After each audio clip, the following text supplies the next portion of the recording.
اسی طرح یہ ہے کہ وضو کرتے وقت منہ میں پانی ڈالنا اور ناک میں پانی چڑھانا یہ ضروری ہے، سنت ہے، بلکہ وضو کے واجبات میں سے ہیں۔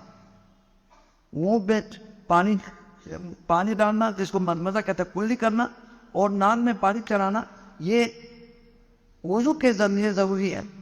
لیکن روزے کی حالت میں آپ مبالغت کے ساتھ پانی کو اوپر ناک میں نہ کھینچے، مبالغت نہ کریں، انہیں زور نہ لگائیں۔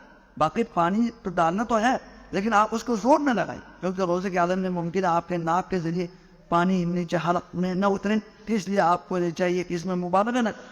آپ علیہ الصلوۃ والسلام نے فرمایا عام حالت میں یعنی ناک میں پانی چڑھانا، اس کو کھینچ کر مبالغہ کے ساتھ زور لگا کے کھینچے، لیکن اگر آپ روزے کی حالت میں ہیں تو آپ کو زور لگانا، اس کو جو نہ کھینچنا، یہ آپ کے لیے منع ہے۔ اسی طرح مسواک کرنا، مسواک روزے کی حالت میں مسواک کرنا مستحب ہے، کوئی حرج نہیں۔ روزے کی حالت میں آپ صبح بھی مسواک کر سکتے ہیں، زوال کے بعد بھی مسواک کر سکتے ہیں، عصر کے بعد بھی مسواک کر سکتے ہیں۔ مسواک کرنے میں اور روزے کے لیے کوئی ممانعت نہیں ہے، کوئی فرق نہیں پڑے گا، کیونکہ نبی علیہ السلام نے اس طرح کی کوئی وضاحت نہیں فرمائی، بلکہ آپ نے عمومی طور پر ہر نماز کے لیے، ہر وضو کے وقت روزے کرنے مسواک کرنے کی ترغیب دلائی ہے۔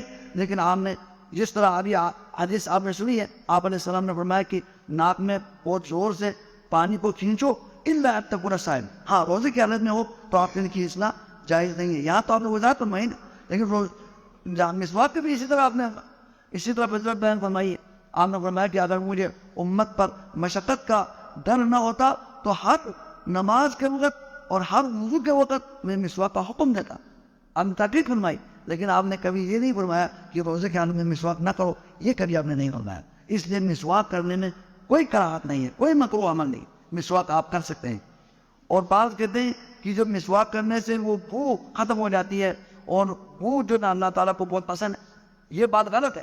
بو جو آتی ہے نا، وہ انسان کے معدہ خالی ہونے کی وجہ سے بو آتی ہے، وہ مسواک سے ختم نہیں ہوئی۔